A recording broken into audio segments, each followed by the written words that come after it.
Muitíssimo boa tarde para você. O nosso Band Mulher está começando. E hoje nós vamos falar em saúde do ovário. As principais doenças que afetam esse órgão da gente, que é tão importante na produção de hormônios, na reprodução, enfim. Para falar do assunto, vamos conversar aqui no estúdio com a doutora Maria Lúcia. Ela é ginecologista especializada em reprodução humana. Seja bem-vinda, Maria Lúcia. Sejam bem-vindos, né? Porque tem um nenenzinho aqui, o menino que está aí vindo. Parabéns. Muito obrigada, muito obrigada. Olha, por que o ovário é tão importante no corpo feminino? Então, o ovário, ele é responsável pela produção de hormônios que garantem a saúde da mulher. Então, assim, nós temos a produção do estrogênio, que é muito importante em relação à massa óssea. É por isso que muitas mulheres na menopausa têm essa redução de produção e às vezes enfrentam alguns problemas de osteoporose. Ele é muito importante também para manter o trofismo da vagina. Então, também muito comum na menopausa a gente ter quadro... O que seria o trofismo da vagina?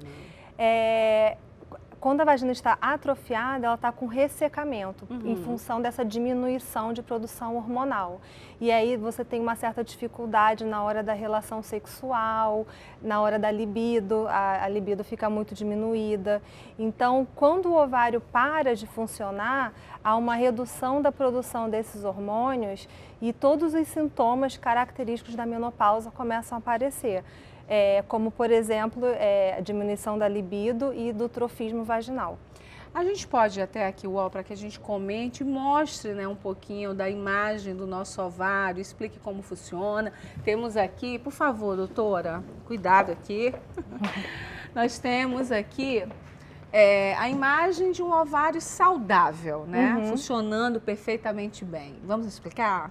Os folículos da mulher, eles começam a existir quando nós estamos ainda um feto na barriga da mãe.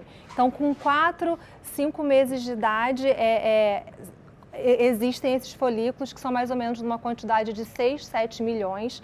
E aí, depois do nascimento até a primeira menstruação, vai tendo uma perda gradativa da quantidade desses folículos. Então, para você ter uma ideia, de 6, 7 milhões de quando você ainda é um feto, na primeira menstruação a gente só tem 400, 500 mil, mais ou menos.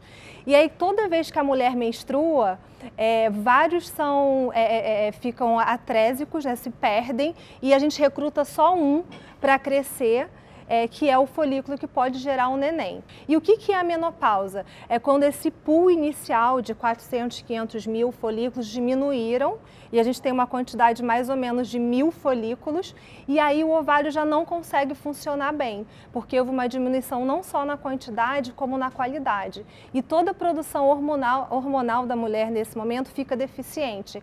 E faltando esses hormônios, a gente tem todos os sintomas que são característicos dessa idade da menopausa. Quando a mulher pode suspeitar de um cisto no ovário? Porque a gente escuta muito falar sobre isso, né?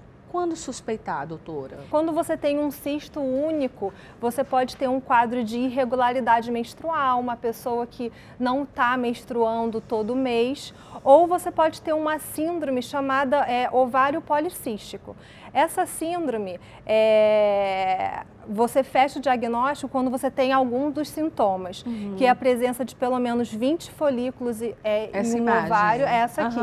A presença de pelo menos 20 folículos em um ovário, algum sinal de hiperandrogenismo clínico, porque essa síndrome cursa com o aumento dos hormônios masculinos na mulher.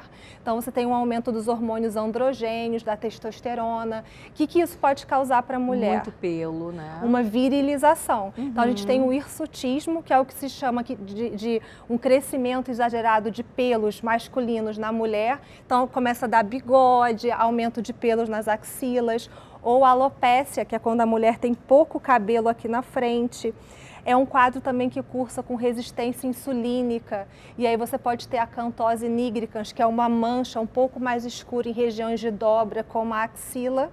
E o terceiro ponto que constitui a síndrome do ovário policístico é a irregularidade menstrual. Então, quando a mulher começa a não menstruar mais todo mês, ela pode desconfiar de cisto ou do ovário policístico. Doutora, em que fase da vida pode aparecer? O ovário policístico, normalmente, ele se apresenta na terceira década de vida. Então, assim, é muito normal uma criança que acabou de menstruar, os 2 primeiros anos, apresentar uma irregularidade menstrual. Então, assim, ela menstruou. Os próximos 2 anos, provavelmente não vai sangrar todo mês. Pode sangrar de 2 em 2 meses, de 3 em 3 meses. Isso não tem problema, isso é normal. Depois que passou esses 2 anos, se o quadro se mantiver, provavelmente você tem que começar a solicitar esses hormônios e o acompanhamento ultrassonográfico para ver se fecha o diagnóstico da síndrome. Tem alguma outra diferença para um ovário normal e um ovário policístico, doutora?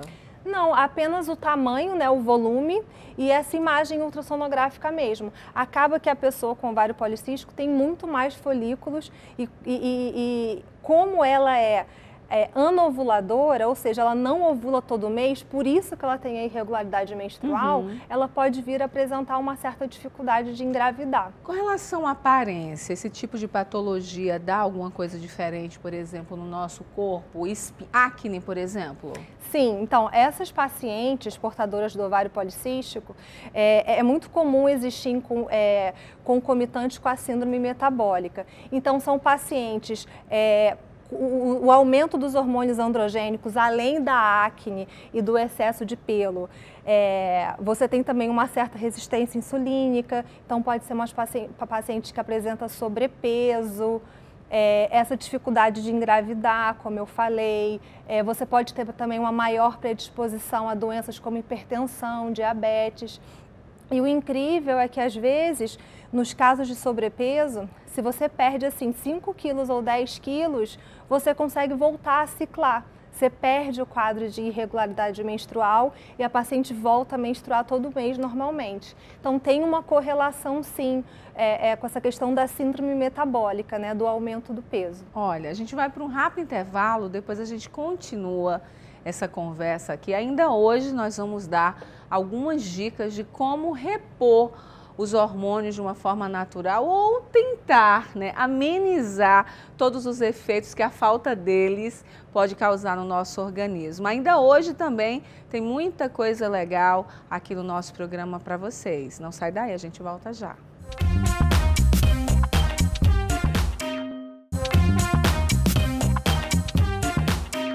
Voltamos e hoje estamos conversando com a doutora Maria Lúcia sobre saúde do ovário e trazendo as doenças mais comuns para a gente discutir aqui e entender e para que você possa se cuidar. Afinal, o ovário é um órgão importantíssimo do nosso corpo, responsável pelos hormônios. A gente sabe que há uma parada, né, nessa reprodução na menopausa e a gente precisa se cuidar.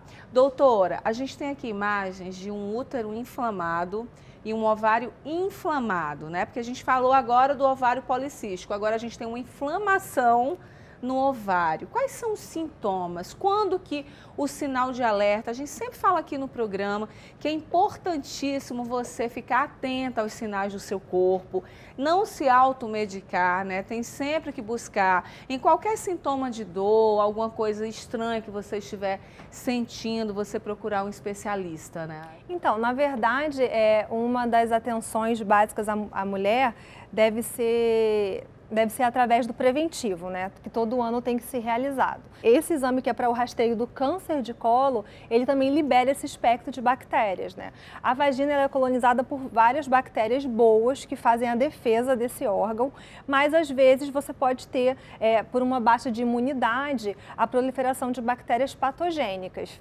E nesse caso, elas podem vencer a barreira de defesa e subir através do colo do útero e chegar até a trompa, causando inflamação não só na trompa, né, como é o caso dessa figura, como também no ovário. Nessa figura aqui, a trompa está inflamada também. Sim. Na verdade, sim, o que acontece?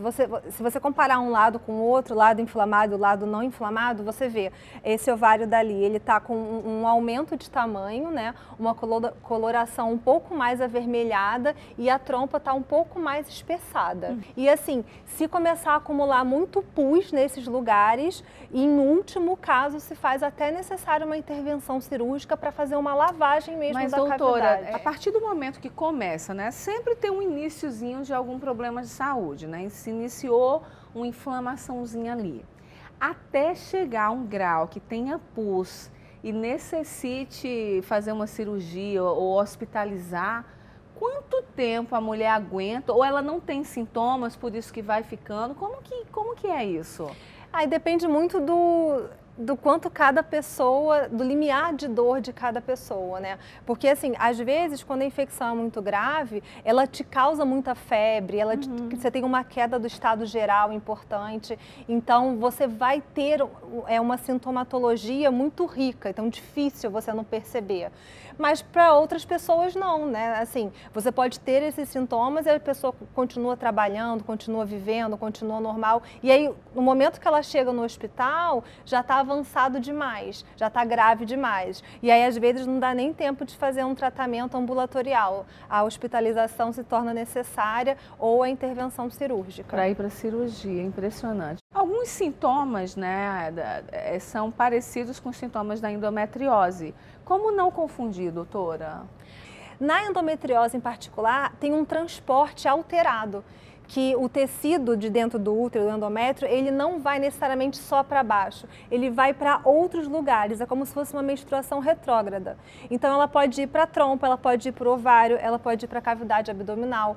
E aí você tem focos de endometriose no ovário, na trompa, e todo mês, quando você menstruar, é como se você fosse ativar esses focos e menstruar nesses focos outros também.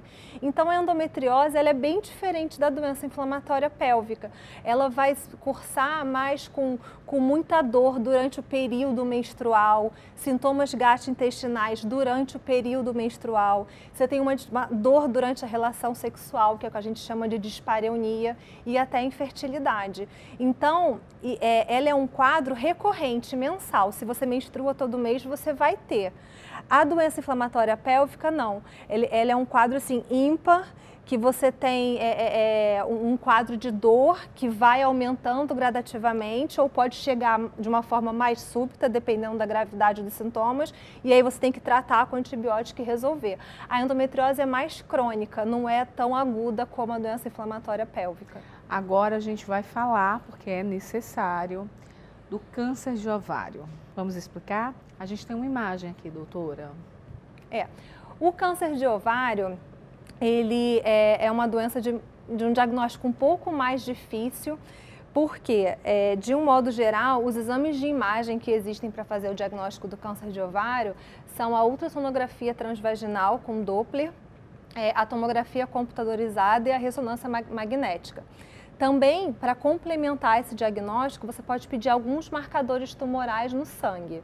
Mas eles pedem normalmente um complemento ou só se encontrar alguma coisa irregular?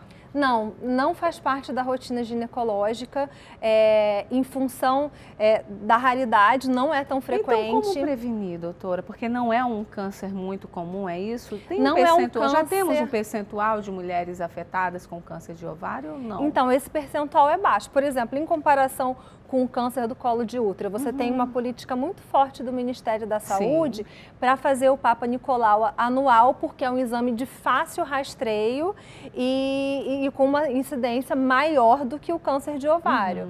Já o câncer de ovário, no seu estágio inicial, ele é difícil de ser diagnosticado. Então, geralmente, quando a paciente chega, ela já está um pouco mais grave, já está um pouco assim mais avançada. As imagens, para você começar a ter algum sintoma, ele tem que estar já de um tamanho um pouco maior.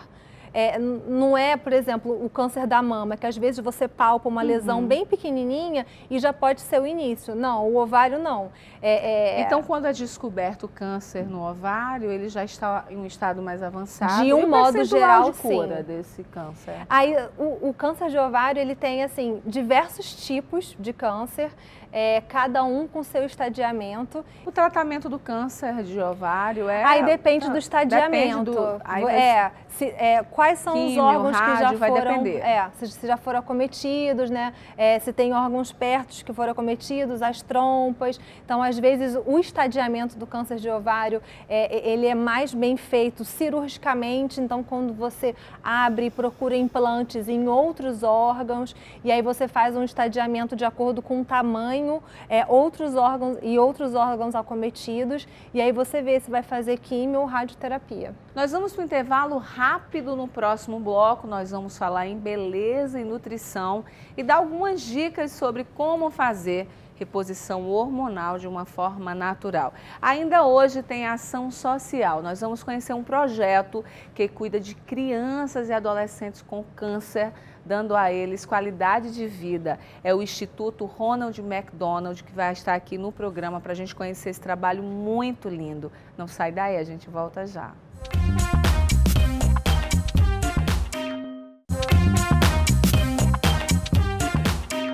Estamos de volta, hoje falando em saúde do ovário com a doutora Maria Lúcia. Falamos das principais doenças, seus sintomas e tratamentos. Agora a gente vai fugir um pouquinho do tema ovário, mas ainda pensando na saúde da mulher. A gente sabe que um dia, todas nós, vamos chegar a uma fase conhecida como menopausa. Não tem como fugir, não tem como escapar. Isso é um fato. Onde o corpo vai parar de produzir os hormônios. Isso traz alguns sintomas desagradáveis. Então agora a gente vai conversar com a nutricionista Michele Ferreira, que vai nos dar algumas dicas sobre como repor esses hormônios de uma forma natural. Nós vamos entender o que é. Seja bem-vinda, tudo bem? Tudo bem. Bom, a gente estava conversando com a doutora Maria Lúcia sobre os ovários, né, que é tão importante no nosso organismo, né? Se a gente vai perdendo hormônio, a gente envelhece mais, isso é um fato. Com certeza. Mas a gente tem que entender até que ponto a reposição, tem mulheres que não podem fazer reposição hormonal, não é? Tem contraindicação. E a gente sabe também que a alimentação para a nossa vida é realmente tudo. Aquela frase que diz que você é o que você come, aquilo que você come é fato. Isso aí. E assim, é importante a gente falar que não é só para fazer uma boa alimentação quando chegar na menopausa. É ao longo da vida, é uma prevenção. A gente tem alimentos, sim, que a gente vai falar aqui, mostrar, que vão ajudar nessa reposição, né? Mas que a gente tem que ter uma alimentação saudável desde mulher, principalmente, desde jovem. Já pensar que a gente vai chegar nesse momento, no momento que os nossos estrógenos vão diminuir, né? E a gente vai ter que comer alimentos ou consumir alimentos que vão ajudar nessa produção, não é na produção, mas repor esse hormônio. Como saber que a menopausa está chegando? Fala um pouquinho, doutora. Na verdade, com a chegada da menopausa, não tem erro, não tem como a mulher não saber que está na menopausa. Porque ela vai começar a sentir os fogachos, que são aqueles calores. A Tininha tá falando que é muito calor. É muito calor. E assim, você pode ter assim 30 vezes ao dia, é bem rápido, assim, de 1 a 3 minutos. Você fica com um rubor facial, o seu corpo inteiro queima, você tem vontade de tirar a roupa, assim, é bem incômodo. Já vou me prevenir. Como que a gente vai atenuar, gente? Se eu tenho uma TPM absurda, imagina eu menopausando, vai ser terrível. Então vamos começar a comer de forma mais saudável. Prepara meu pratinho, meu almoço, hein, meninas? Todo mundo para eu ter uma menopausa tranquila. Então, pensando nos alimentos para reduzir esses sintomas, eu penso nos macro e micronutrientes. Então, assim, para diminuir o fogacho, né, eu penso nos alimentos fontes de complexo B. Então eu trouxe os vegetais verdes escuros, né? Tem as oleaginosas também, como amêndoas, castanhas. Castanha do Pará, você tem Castanha aqui. do Pará. Você sabe que eu como todos os dias a castanha do Pará, mas o meu intuito é antioxidante. Então, né? por quê? Mas porque eu já sei que vai me fazer bem, né? Também. A castanha do Pará eu recomendo comer, assim, como se fosse um medicamento. Uma ou duas ao dia. Por quê? É o que eu tem faço. Tem a função antioxidante, ela é rica em selênio, ela ajuda na produção de glutationa, que é um excelente oxidante. Também modula a função intestinal, que esse intestino ele também está relacionado, né? A gente tendo uma boa função intestinal, a gente melhora a produção de serotonina, né? E a serotonina é um hormônio que diminui na menopausa. Então a gente tem que estar o tempo todo estimulando a produção de serotonina. E aí a serotonina está ligada com mau humor, né? Então tudo isso está ligado. Então eu tenho o complexo B, eu tenho que pensar em magnésio, em alimentos fontes de magnésio. Aí eu tenho o abacate, tenho a maçã. E aí a gente também tem alimentos que são fontes de fitoestrógenos. O que é isso? São de origem vegetal, produzidos pelas plantas, né?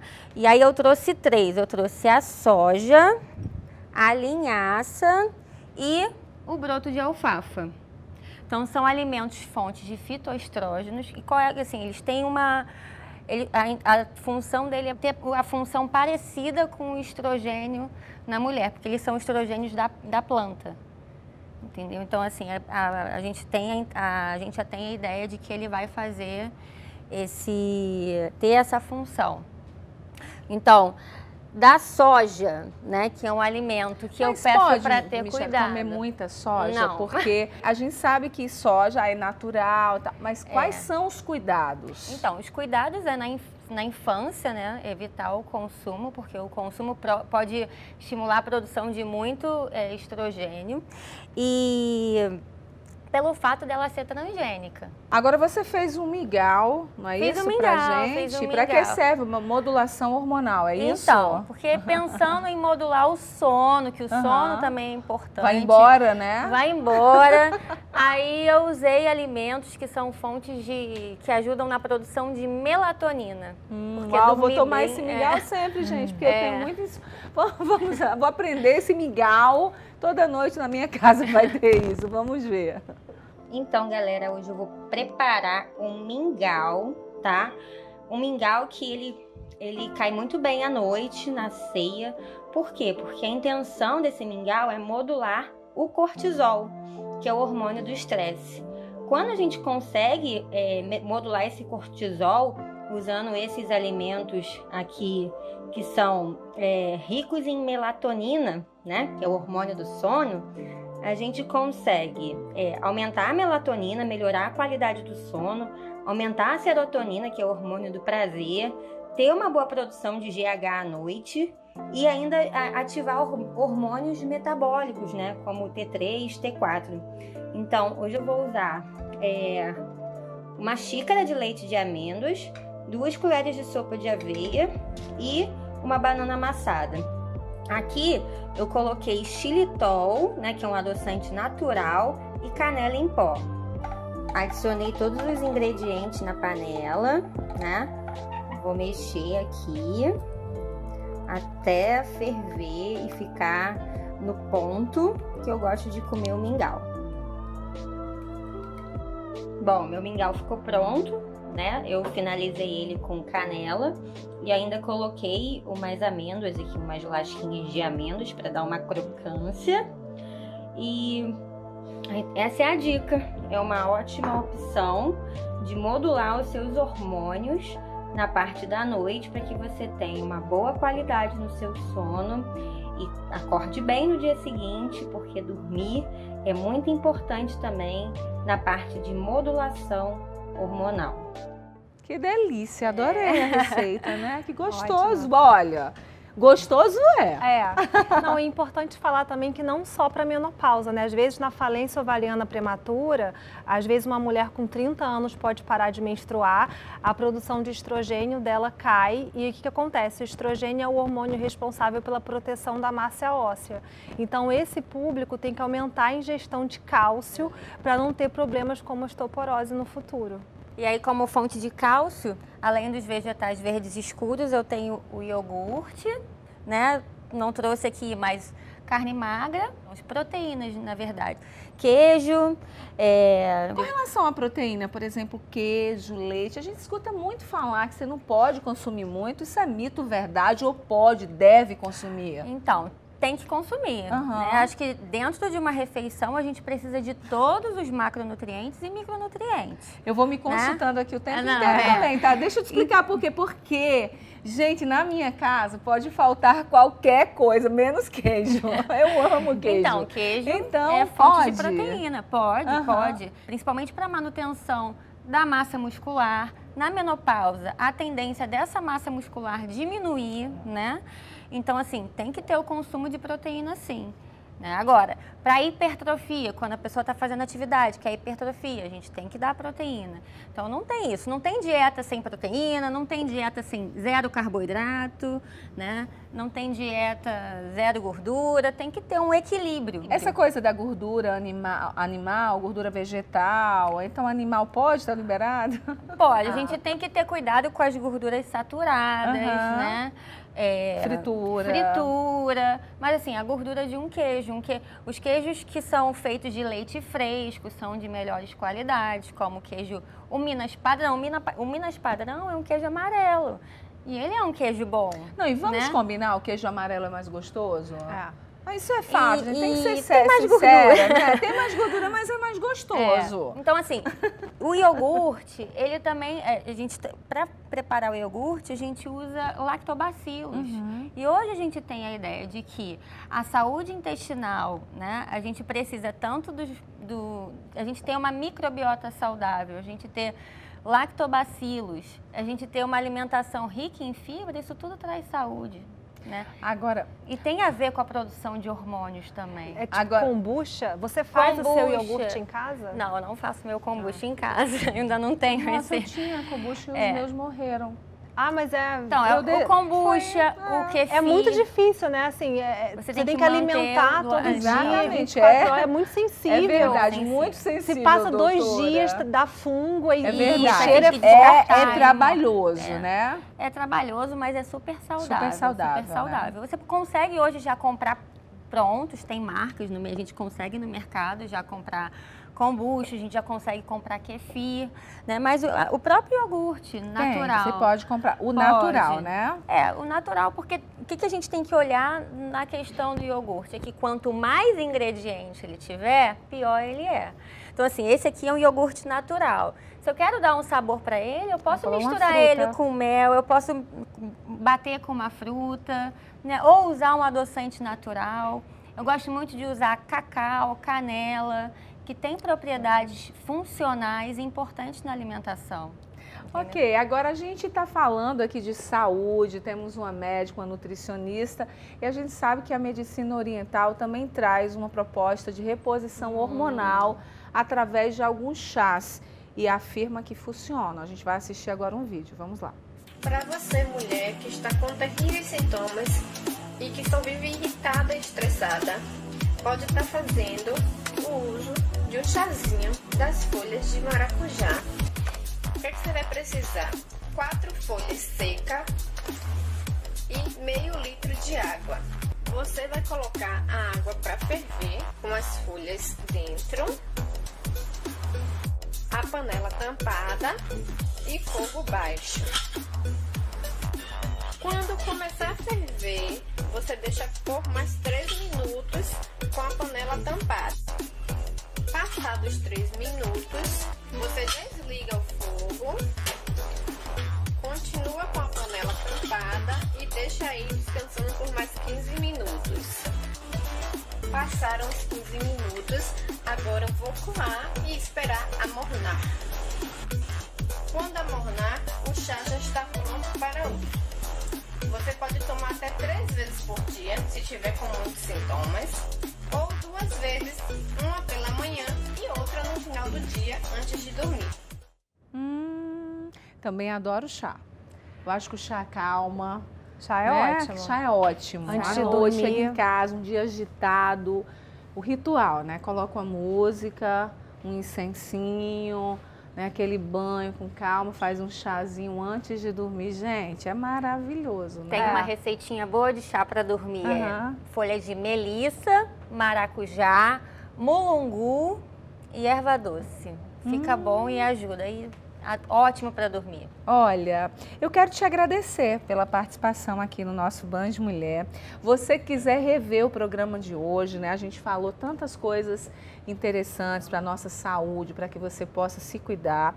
Nós temos o nosso canal no YouTube que você pode rever vários programas nossos, inclusive passa em tempo real o programa. Se você viajou, não está no Rio de Janeiro, a gente tem um programa no canal e a gente também está na Band Internacional para vários países aí assistindo Band Mulher Rio. Quero mandar um beijo a todos vocês, tanta gente que mora em Boston falando comigo. Um beijo para essa comunidade brasileira que eu amo tanto. Um beijo a todos vocês. Bom, muito obrigada. Deixa eu te dar um beijo. Michele, sempre bem-vinda. Maria Lúcia, muito obrigada. Foi um prazer. Olha, muita saúde para esse neném, Obrigada, que ele Davi. venha firme, que tenha muita luz aí na vida, tá bom? Muito obrigada. Muito obrigada, gente. No próximo bloco, nós vamos conhecer uma iniciativa que está beneficiando adolescentes e crianças com câncer no Brasil, o Instituto Ronald McDonald. Não sai daí porque é uma história emocionante. Eu volto já.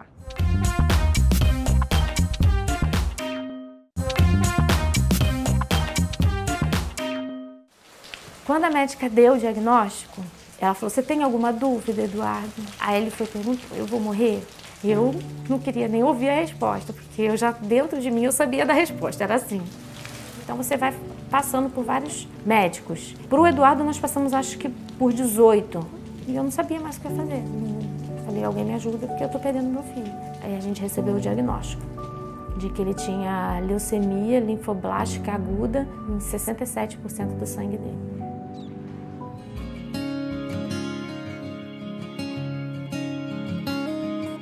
A gente começa a trabalhar como voluntário, a gente vê a necessidade de uma casa Ronald McDonald. Vem em seguida o primeiro Minha Dia Feliz.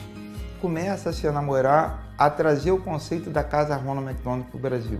Então foi mais ou menos por aí que nasceu o Instituto. E aí começou todo um trabalho de identificar, de entender, compreender a oncologia pediátrica como um todo no Brasil, que faz com que até hoje, né, a gente tenha como essência essa nossa missão de não só promover a saúde, mas também a qualidade de vida em crianças e adolescentes com câncer no Brasil. A gente hoje pode dizer que o Instituto Ronald McDonald trabalha antes, durante e após o tratamento.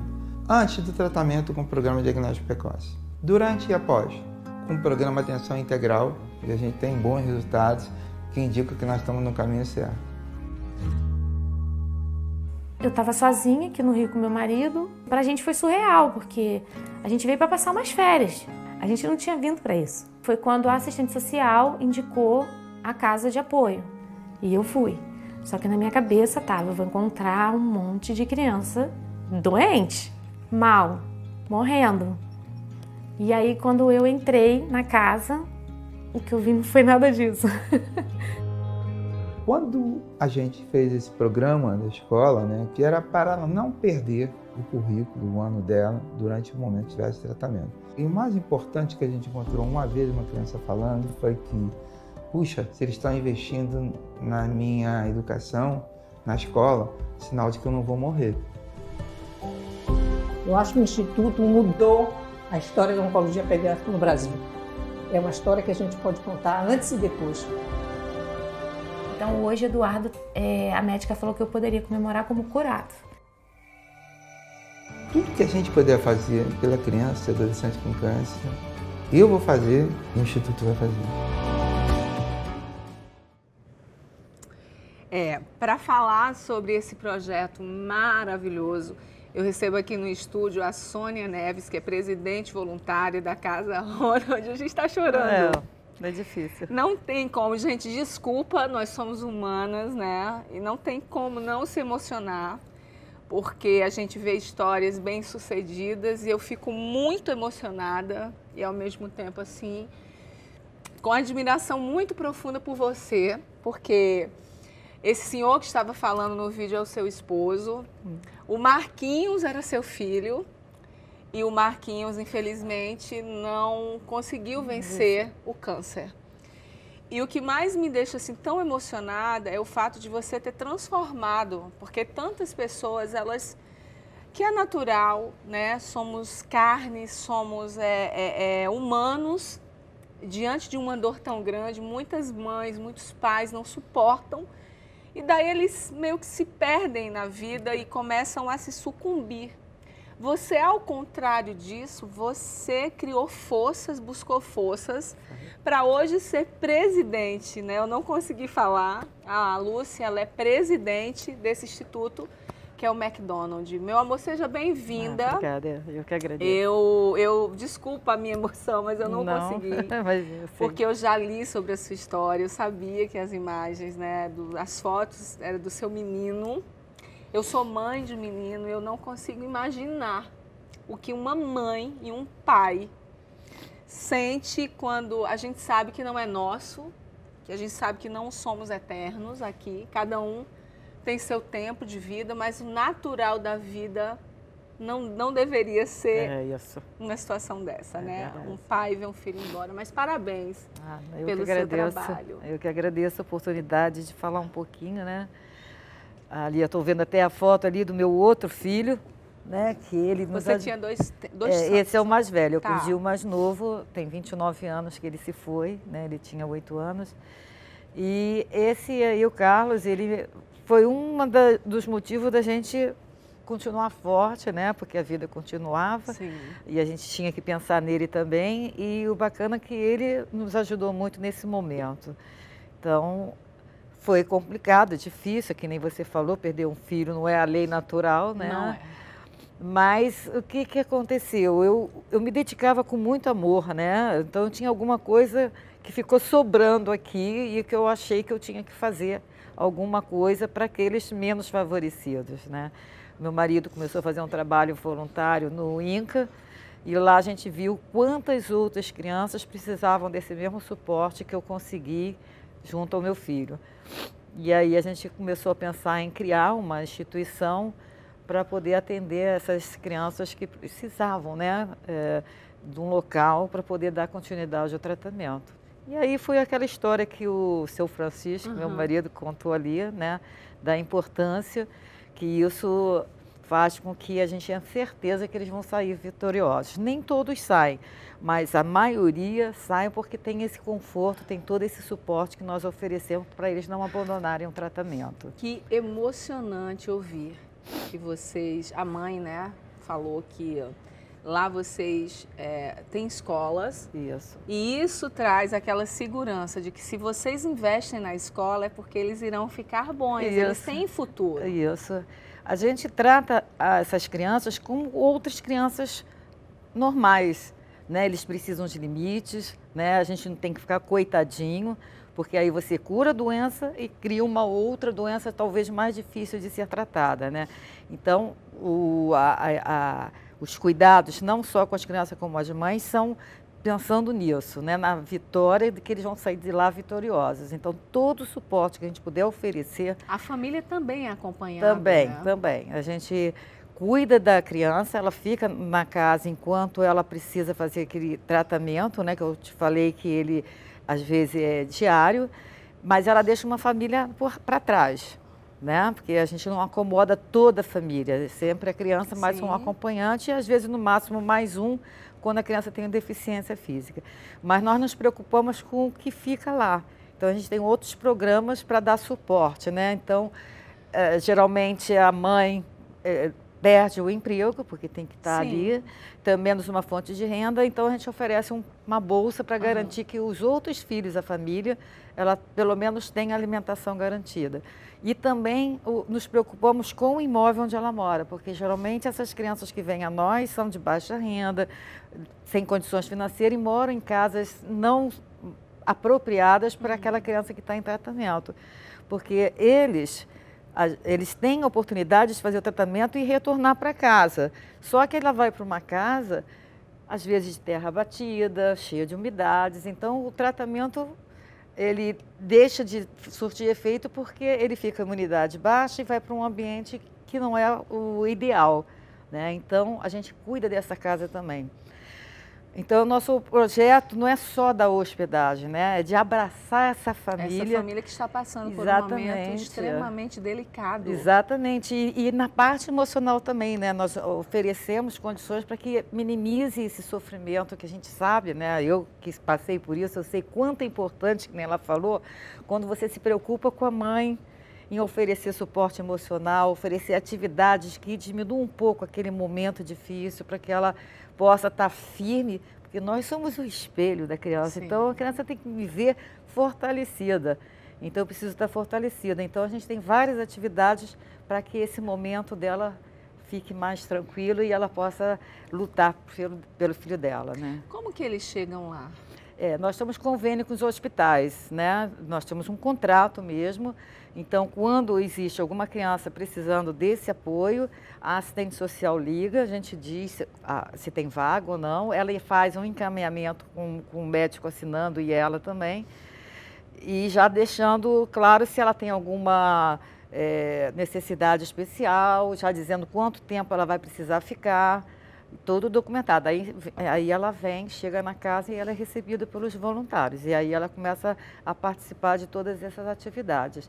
E a gente oferecendo todos esses suportes para ela não deixar de tratar o filho, porque nós apostamos lá, que a gente diz lá que é a Casa da Esperança, que nós estamos apostando que eles vão sair vencedores. E como que vocês conseguem, né, garantir tudo isso? Qual é o meu? A gente está aqui hoje, gente, mas é bem delicado, porque eu imagino que passa todas as vezes que você vê, né, que você conta um pouquinho dessa história, de como tudo começou. Como que vocês mantêm a casa? Quem ajuda? Como que funciona? A gente funciona como qualquer outra instituição, né, filantrópica, através de membros contribuintes, de doadores, parceiros, empresas. A nossa casa ela tem o nome McDonald's, mas nós não somos do McDonald's. Porque muita gente, eu ia te perguntar isso, porque as pessoas, elas confundem, elas acham que sim, que pertence ao McDonald's, e não. Existe até isso é um projeto internacional. Por que o nome? Então explica um pouquinho. Porque isso é um projeto internacional, porque surgiu uma casa, né, que foi criada por um grupo que buscou apoio no McDonald's. Entendi. Então, quando eles conseguiram a verba para montar essa casa lá na Filadélfia, né, eles foram agradecer ao franqueado que ajudou, que foi um valor considerável, e ele falou assim, se vocês querem realmente agradecer, coloquem o nome da casa como Casa Ronald McDonald, porque o Ronald é a imagem do embaixador da alegria, da esperança, e aí ficou o nome. Só que você, quando usa a marca McDonald's, você tem que ter os cuidados, né? Você está ganhando o direito de usar. E aí começou a ideia de surgir outra casa. Aí resolveram criar uma instituição que ia tomar conta disso, porque se você está usando o nome, eu tenho que ter controle sobre isso, né? Então foi criada uma instituição que coordena o mundo inteiro, ela que dá a licença para que a gente seja uma Casa Ronald. Mas como é que esse apoio?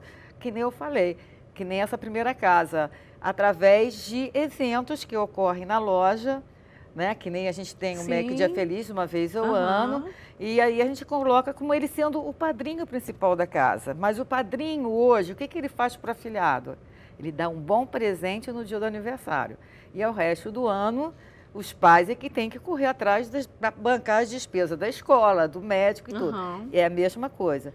Então, esse nome é importante porque dá seriedade ao trabalho, porque uma empresa está acreditando na nossa instituição, que, na verdade, a razão social é a Associação de Apoio à Criança com Neoplasia. E o nome Casa Ronald é fantasia, né? E a gente sobrevive dessa forma, uma vez ao ano, com essa verba do Mac Dia Feliz, que acontece desde 93, que permitiu a gente montar a primeira casa. E, ao longo do tempo, dos anos, né, permitiu que a gente fizesse a expansão 1, e depois a expansão 2. Hoje nós estamos com a capacidade de atender 57 crianças.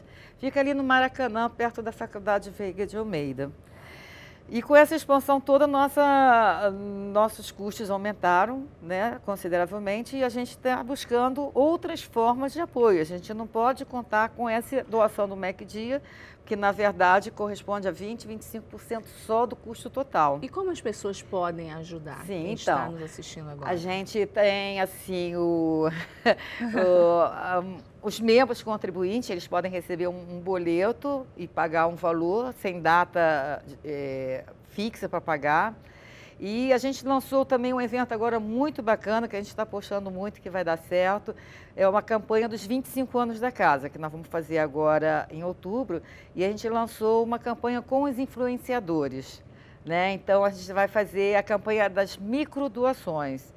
Então, qualquer um pode participar. A gente vai fazer uma campanha, uma gincana entre esses influenciadores, que vão divulgar nas suas mídias para os seus seguidores essa campanha, onde vai ter um link para eles fazerem essas microdoações de R$2. Nossa, então, é só entrar no site da Casa Ronald 25anos.com.br e garantir sua doação de R$2. Hoje, o que é R$2, né? É verdade. Mas para esse mundo, qualquer pessoa pode contribuir. Mas para esse mundo imenso desses influenciadores famosos com milhões, né? Tem o Peter, que tem 8 milhões de seguidores, né? Outros com 500 mil. Então, a gente fez esse evento, chamou alguns deles e lançamos essa campanha. Então, é uma outra forma, é doação espontânea, né? E pode ser também doação de materiais. A gente tem muita necessidade de alimentos e materiais de limpeza e higiene, principalmente, que a gente tem que manter a casa, né? Bem... E pesa no custo. E pesa muito, né? Pesa muito. Então, essas são as formas principais, né? Mas, assim, a gente também precisa muito de voluntário, porque a casa é basicamente tocada por voluntários. Os voluntários lá fazem de tudo, né? Ajudam a servir, ajudam a abastecer os quartos, ver se está faltando papel higiênico, toalha de papel. Tem diversas ações que o voluntário pode estar doando e é importantíssimo porque são eles que recebem essas crianças no primeiro momento, eles que abraçam essas crianças e que vão estar ali dando suporte naqueles momentos mais difíceis, às mães e às crianças também, né? Olha, parabéns pelo trabalho. Ah, obrigada. Conte com o nosso programa, né, nessa causa tão nobre que vocês estão à frente aí, fazendo tanta diferença em momentos tão cruciais, tão difíceis, mas também de tanta esperança, e se Deus quiser, né? A maioria delas estão aí firmes e fortes, muitas casadas e com filhos, né? Amém. Isso aí, isso é que dá força para a gente continuar. Verdade. Você perguntou como é que a gente consegue, né? Eu que passei, mas vivenciando lá e vendo esses casos de sucesso, apesar de eu não ter tido, é o que estimula, cresce mais a energia da gente e a vontade de ajudar cada vez mais. Só para deixar um esclarecimento, eu sou a presidente voluntária, tá?